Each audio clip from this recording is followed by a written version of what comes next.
It seems like what builds the trust is not so much the personalities, but those agreements that this is what we're doing. When we do improv, this is what we're doing. And Right. it's safe and it's mutually supportive and we're creating something together.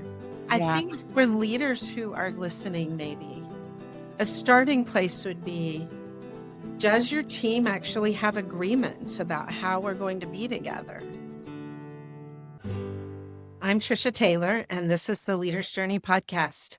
So, welcome to the new year, everybody. Here we are at the beginning of a new year, and all the feelings and plans that come with that. And I'm just very aware this year as we start the year, like every year, we have no idea what the year holds. We have no idea what this year is going to bring us. And we're just going to figure it out as we go along, which made me think of improv.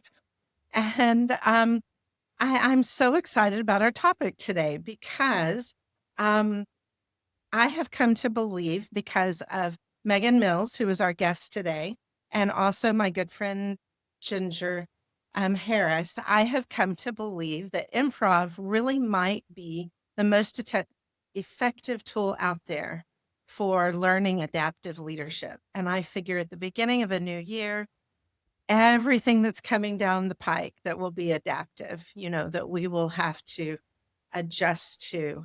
I'm just thinking improv might be a great way for us to think about it. We are huge fans of Whose Line and Second City. We never go to Chicago without going to Second City.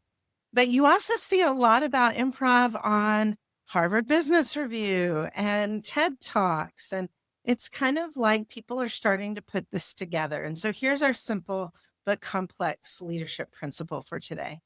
Understanding improv means understanding adaptive challenges. And a peek behind the improv curtain may be the most effective and most fun way to work on our leadership. And so, to that end, we have Megan Mills today. Megan is on our team, coming from New York City, where she moved to work in theater after growing up in Chicago, graduating from Hope College in Michigan, and then later ended up there with a husband and a son. But I have had so much fun learning about improv from Megan, and now you get in on this. And so, Megan, I'm just going to ask you, so how did you get into improv in the first place? Hello. Yeah. First of all, thank you for having me. So it's going to be a lot of Yes. fun welcoming in the It's new fun. year, and trying something different, something new. Um, so I first got into improv kind of in a roundabout way. I moved to New York City. I had an internship with an off-Broadway company, and I had this amazing experience there. And um, thought I was going to be maybe a stage manager or be a serious Shakespeare actor. And be in those, Yeah. one of those two worlds was kind of what I thought. Maybe musical theater, but I also wasn't a triple threat like everybody else coming to New York City. So, anyways, I had a friend who did improv, and there was a free improv class opportunity. And she said, Megan, why don't you just try it? And I said, absolutely not. I'm terrified. I'm scared. I don't want to do it. I'm not funny. I don't want to do this. And she said, it's free. And then I said, okay. Well, so when she said it was free, that actually helped sell it to me. And I know other people from my troupe who also came to love improv because of the free offering. Um, so yes, we went to the free class. It was a Saturday afternoon, and it was probably only an hour or two long class. I can't remember. And immediately when the class was over, I signed up because I fell in love with it. It was so much fun. It was so much fun. Yeah. Yeah, so I also have been offered the opportunity to do improv classes, and I have not been as brave as you were. I'm trying to wonder if they were free. Probably not. So maybe that's my Oh, excuse. I've never done it, and I had all the same objections you had. I mean, I was just terrified. Yeah. I think I'm not good on my feet. I'm not a quick thinker, Yep. never done anything. You had at least been on stage. I had That never. yes, that's true. I guess I had that part of my nerves cut out, because I was comfortable Mm. being on stage, but it's a whole different world, the improv versus just, like, singing in church or doing a scripted thing. It's very different, but Well, you that's kind of what I'm gonna ask about. So when you're doing improv, what is it that you're doing? What makes improv unique? So one of the basic foundations of improv that most people do know, one of the basic foundations is to say yes and. Mm, And that is crucial when doing improv. I learned that very early on in my 101 class. And what they taught us is if someone says, so you and I, Trisha, we're both wearing like these blue hues today. So if okay. someone were to say, oh, look at Trisha's beautiful green shirt. Well, improv, you would say, "Yes, it is green and it has a little bit of purple," or something like that to immediately agree with the person that is presenting material to you. Because in improv, if you say no, then it's just going to immediately kill what is already happening. And you might not grow from that because you're saying, no, it's not. It's not a green shirt. It's a blue shirt or whatever. Uh-huh. And And then where does it go from there? exactly, exactly. There's a famous scene from the TV show The Office. I don't Mm. know if you've ever seen this. Oh, Michael Scott. yeah. Michael Scott goes to take an improv class. Immediately in the scenes that he's in, everybody's dead. Like he kills everybody in his improv scenes, and that immediately kills the moment, but it's kind of a funny scene from The Office showing like, well, you wanna kind of build on what was presented as opposed to not. Yeah, that's I think one of the things you've taught me is that improv has agreements, that everybody who's participating kind of has Right. some agreements about how we're going to participate. And that one of the core things, this is what just interests me so much, is that improv is something we're building together. Exactly. Yeah. It's not something that one person has to do or fix or deliver, but Yes. it's literally a group effort. Exactly. Exactly. Yeah. And supporting your teammates, and when you see that they might be drowning per se, you go in there and you support them, and you help them build back up as a group and as a team. So yeah, Which is definitely. not always how we approach things, And right? right. I mean, in life, yeah, Yep. sometimes we go in, we wanna shine, or Exactly. we want to correct or Right. whatever. Say something about because this really is the part that I'm most fascinated in. Mhm. What are some of those agreements that if you're doing improv, Mhm. what are some of the implicit agreements that you're making with your team? To support one another, to even if you might not agree with what is being presented to you, that you will still step in and support one another and hear what they have to say and work together towards what is being presented. Um, it is okay to pivot every now and then if you can see that it's just tanking. But, the main focus is you wanna support each other, you wanna grow something together, you wanna build something together, and, that I would say is one of the main foundations is the group mindset of knowing we're all in this together, and if Trisha and I are doing a scene, Trisha has my back if she sees that I'm falling apart. Which means that I would have to let go of my agenda of how I think the scene should go. Exactly. Something that I would have to hold that really loosely because Mhm. I've then got to collaborate in real time up in front of everyone else in also how you see the scene might go Right. and so forth. Right. Another thing I learned too in my years of doing it was if sometimes people would get up there and they would say, oh, I know that this is one of Megan's weak spots. And maybe they would present something that would kind of put me back and shock me because I didn't know the topic or I didn't know what was going to happen. And so you just have to take a pause and say, okay, let's see what's happening. We don't have to immediately answer my scene partner. I can listen and take a pause and breathe. And yeah.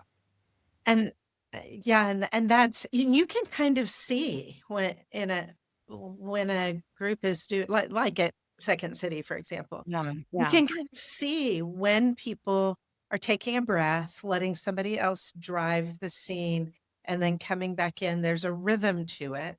Right.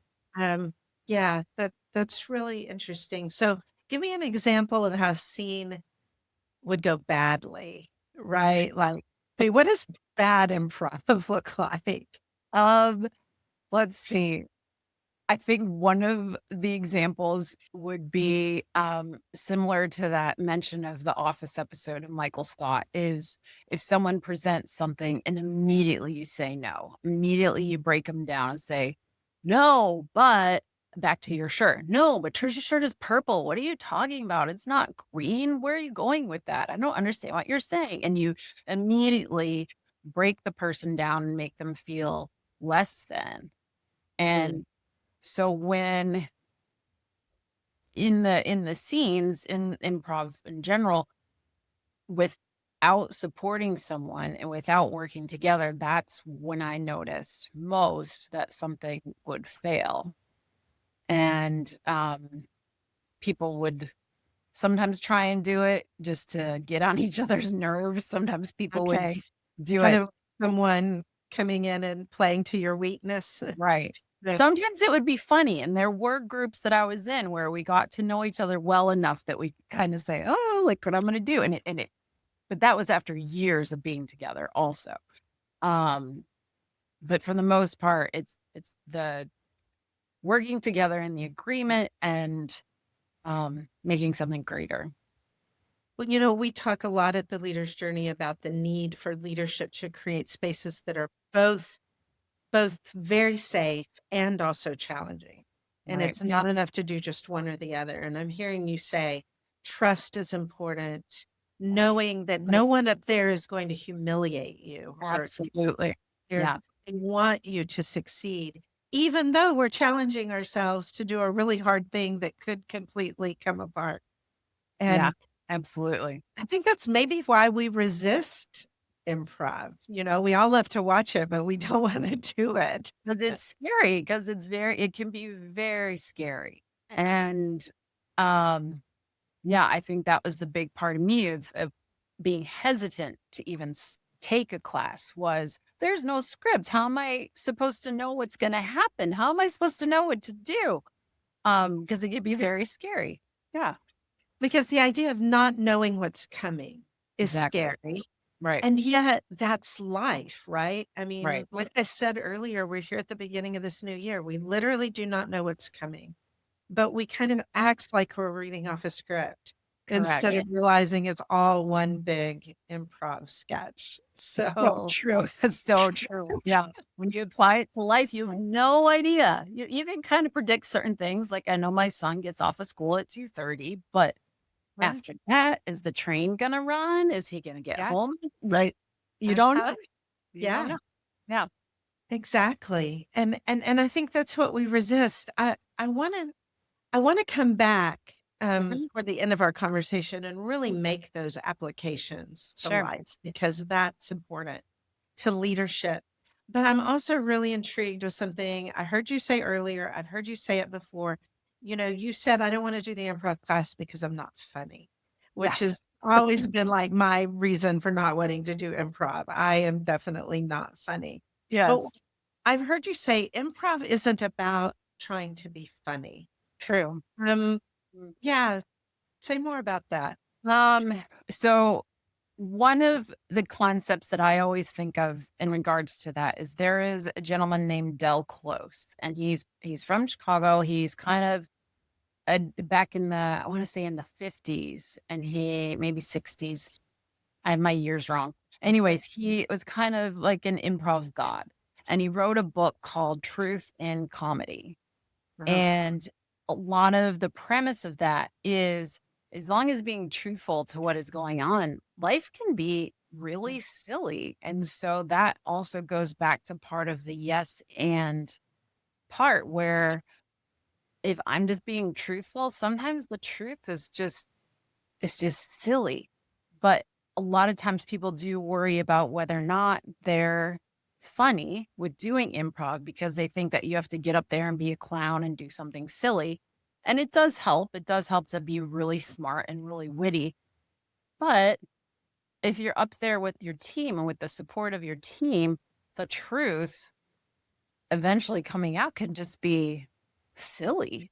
Yeah. I think of there's the TV show Whose Line Is It Anyway? And one of their games that they do, which is one of my favorites, is oh, what is it called? It's called props. And they literally have these outlandish, goofy looking props. And they have to present a way of how to use them. And it might be something that just it doesn't look like a hat, but they make it into a hat, if you will. And it's just silly because there's truth to what they're presenting. They're showing, oh, this thing doesn't really look like a hat, but I'm going to make it look like a hat. And then everybody else will see that it's a hat. And there's the involvement in that. Yeah. I think Yeah. part of what is so fascinating about that is that I had never heard of Del Close, but it sounds like that what he's putting his finger on is that if we show up fully authentically and we're fully present and we're telling the truth, Right. it'll be funny because humans are funny. Humans are funny. And then sometimes it'll be poignant, you know? I remember can remember watching a scene. All I remember about the scene was that it was a couple in bed, and I think they heard a noise. I think that's what the setup was. But anyway, I mean, Craig and I left and we talked about that for a while because it was like, you were us, you know, and yet here's this couple we've never met before in a whole other city, you know, but there's something about coming to it with presence and authenticity that then leads to Right. the Right. humor. Yeah. Yeah. And I just think of conversations that you have with your friends, or I have with my friends, I should say. And we don't always intend to be funny, but we're being honest with each other. And sometimes the honesty is just so ridiculous that it Right. has to be funny. It just ends up being funny. Yeah. I wonder even if you could do improv in a non-comedy setting. I mean, Oh, if it might be a way at getting, I mean, when you're not even trying to be funny, right? absolutely. Trying to get at good ideas, or you're trying to get at the truth of a complicated situation. Right. 'Cause a lot of it is just listening to each other. And in that listening, yeah, definitely. You don't have to be on stage or in a little black box theater or yeah. Yeah, that's the listening piece. I mean, just recently, Mac on our team and we were presenting together, Mhm. and I just kind of quit listening and lost my place, if that makes sense. Yes. You know, and you could not do that Right. if you were trying to do improv.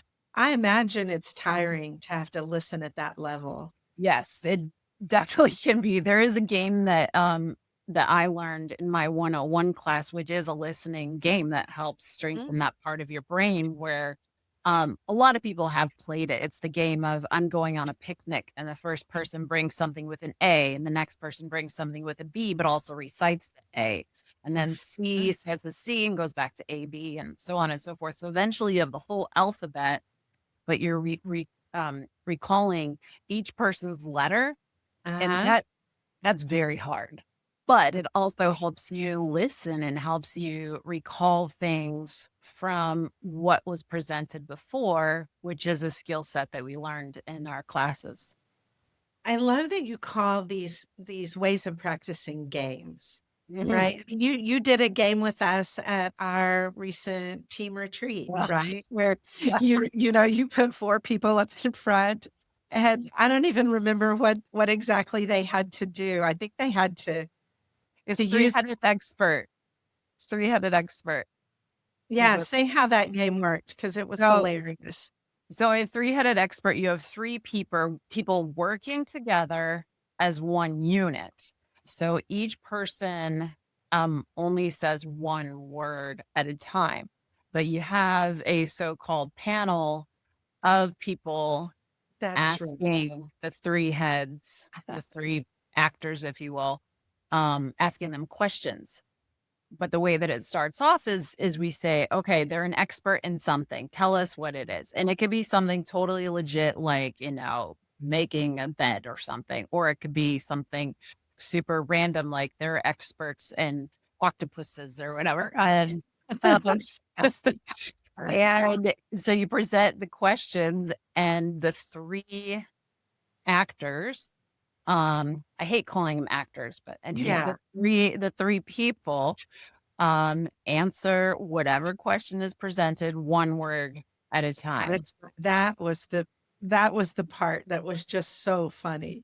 And you have to, that's another listening thing, Uh-huh. is wait, what did that person number one say? Because that didn't go along with what I was going to say, but here we go.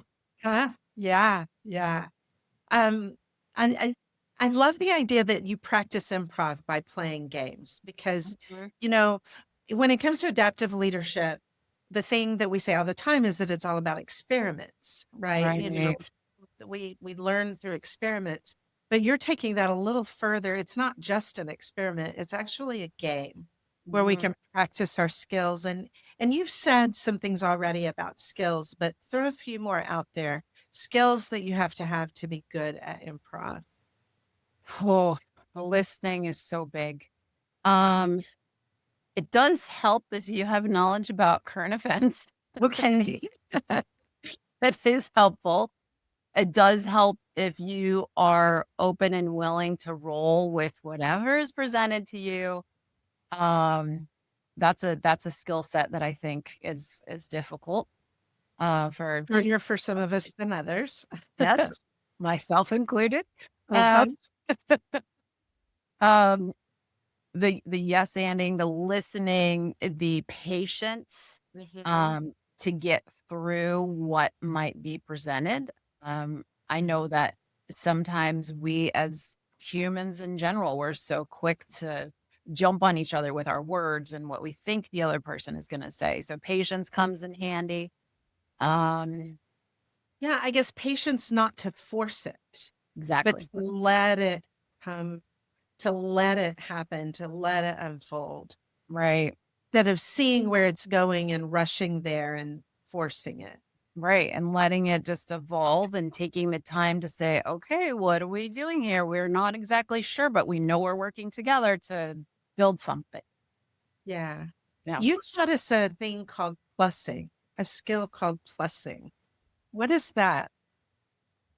Plussing in some ways is another way to say yes and. Mm. So you're adding information to what was being presented and being supportive in that. Mm. Yeah. Yeah. That you take what somebody's given you and you add to it.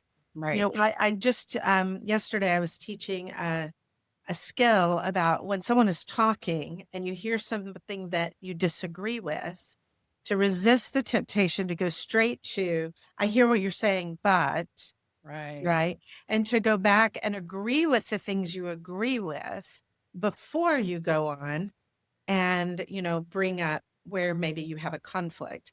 And Right. that sounds really similar, right? Like to go back and scoop up everything that the other person has offered Yes. rather than pushing it away, but then adding a different perspective or something, adding Exactly. something Yeah. else to it. Yeah. Yeah. Exactly. Picking out the spots of what you hear that is helpful to move forward. And yeah. So, where I think people have started to take all this is it's just so obvious how it applies Mhm. to leadership, to life, right? The deep listening. I mean, at the Leader's Journey, we're all about that. We have lots of training and lots of Right. resources for that. The ability to, I mean, you talked about the ability to stay flexible, to take what you get. Open. That's the word you What use, to stay yeah. open to what happens. I And mean, what would that look like in a real life situation? oh, how hard is that sometimes, right? Of our agenda, or we just finished through the holidays and it's a new year and we have our resolutions and we need to be willing to pivot. Um, but the openness, um, it's so hard for so many of us, myself included, to be willing to be open as to what is going to happen. Um, and I was gonna, And I was gonna, I was gonna say, um, with the openness helps us to have a greater view, if you will, a greater perspective as to what could be out there, what's available to us. that idea that one of the agreements that you have when you get on stage to do improv is, what did you say? We all have each other's back. We're Right. all creating this together. Right. I've heard you say it, we're all supporting actors, Mhm. right? Right. And I think about how often in work situations you hear the word collaborate, and everybody says we want this to be collaborative. Right. And almost everybody except maybe the biggest introverts are on board with that, because we really do all want to engage the creative process Right. together. But then we have no idea what that looks like. So what Right. are we supposed to actually do to collaborate? And for me, when you describe what it looks like to do improv, what you're doing is describing what it means to collaborate. Right. It's happening in front of us right there. Maybe in business settings we make it harder Right. or more serious. Maybe Yeah. maybe we make it more serious than it has to be. And you mentioned introverts. That Okay. that is by far one of the more beautiful things, if you will, that I witnessed by doing improv through the years. I taught classes, I directed some shows, and I was in the troops.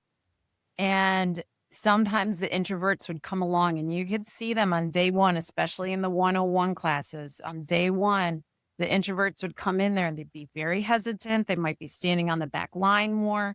But as we realize that we're all in it together, the Mm. introverts would feel more comfortable to get in there and to present what they had to say because they knew, oh, they're going to hear me out regardless. They have my back, and Mm. I feel confident and calm enough to be able to say something. And how does that apply to life, right? We want to be able to be supportive, to be able to hear what the more quiet folks have to say. But often when we go into a work meeting, it feels maybe more like a competition, Oh, right? Like who's going to get their way? Who's going to be the star? Who's going to get approval? Whose ideas are going to move forward and so forth. mhm, And mhm. what you're describing is just a very different way of doing that. The kind of safety that, if I really understand, no one here is trying to outshine me. Everybody wants me to I'm succeed. Um, yeah, it just it oh, and no one's judging. It's more like they're building, um, exactly. which Right. is a whole different way of thinking about things. I'm Exactly. just so fascinated by what can happen if we move in that direction, both in terms of teams and collaboration and in terms of just how we approach life. Right. Because honestly, at least I think I want a script. If somebody handed me a script, I don't think I would want to read to the end. But I think I want a script, right? I think I want to know how to, quote unquote, do it right. Yes. But in improv, there's no right, I'm guessing, because you don't know. You're Right. making it as you go along. Right. There's no right. There is the helpful guidance, but there is Okay. no right. There is no right for sure because you're kind of just rolling with what's there. And yeah. Let me jump on that. What does helpful guidance look like? Oh gosh. Yeah. I mean, I think I've seen it. Like I do remember at at Second City, I remember somebody kind of saying from the sidelines said, what if this was happening in space? Right. And then that gave the person, something to grab onto, and they were able to take it from there. Is Right. that Yeah. kind of what you mean? Kind of. Yeah. Just giving different ideas and thoughts about, well, maybe this is where we could go with this. Uh, Mm. yeah. And can you do that in real time in a Um, sketch? yeah. Yeah. Yeah. For the most part. Mhm. Yeah. Yeah, I love that idea that nobody's going to take over, but Mhm. they might give guidance or they might step forward to help shape things. Right. And those But are, we're all supporting actors. yeah. Yeah, for sure. And those are some of the best improv shows that I've seen is when nobody's there to take over and Yeah. we're all there together. Those are some of the best shows that I've seen. And they're so collaborative and you could tell that they're so supportive of each other and working together. Yeah. Yeah. It would be possible to do improv with strangers. I'm guessing Oh, that's what happens absolutely. in a class. That's how you start, right? And then you can be with a troupe for a while and really get a very high level of trust. But it Right. seems like what builds the trust is not so much the personalities, but those agreements that this is what we're doing. When we do improv, this is what we're doing. And Right. it's safe and it's mutually supportive and we're creating something together. I Yeah. think for leaders who are listening, maybe a starting place would be, does your team actually have agreements about how we're going to be together? Right. Right? Right. Do we agree? When we use the word collaborate, do we even know what that means? Right. And then there are skills that you can actually build through games. And we're going to put some of those games and some of these other resources in the show notes. But to think about, if we could think about meeting the uncertainty of the new year as really just one big improv sketch, it makes me wonder what would change. Um, That's a good Megan, point for my New Year's resolution list, just to remember that it's, yeah. yeah, there you go. It's all just one big Yes. improv. Yes. Uh, so, Megan, thank you so much for coming on and talking about this. Um, yeah, I'm just so grateful. This is like the third or fourth conversation we've had, and I learned something in every conversation. It's Um, so much yeah, fun. I am a strong, I have a strong opinion about every single person. I don't care who you are. I think every single person should take an improv class, whether you're a teacher or a lawyer or a parent, like or a stay-at-home parent. Everybody can benefit from it, from the basic, even if you just only take a 101 class, it's so beneficial to life skills, I think. yeah, I hear you. I mean, I'm growing my willingness to maybe Do it, try Trisha, do to it. find a place to do that. You and Craig do it together. It'd be that much more fun. Well, he would be so good at this. Yeah, I almost maybe wouldn't want to do it with him because he would really, really be good at this. This is his wheelhouse. I've been trying to get him and his friend Ginger to take a class for forever, but actually, it sounds like maybe I should have the courage to do that. Everybody, all Uh, three of you together. Take a class together. Okay, All I three. hear you. I hear. Well, for our listeners, I mean, obviously, here we're at the Leader's Journey to help you with whatever comes up for you this year. But also, if you want to talk to Megan more, if you want to hear more about some of the things that she's talked about, just get in touch with us through the website, theleadersjourney.us or hello at the Leader's Journey. And we would love to hear from you. In the meantime, welcome to the new year. May you improv your way all the way through. Take care, and we'll see you next time.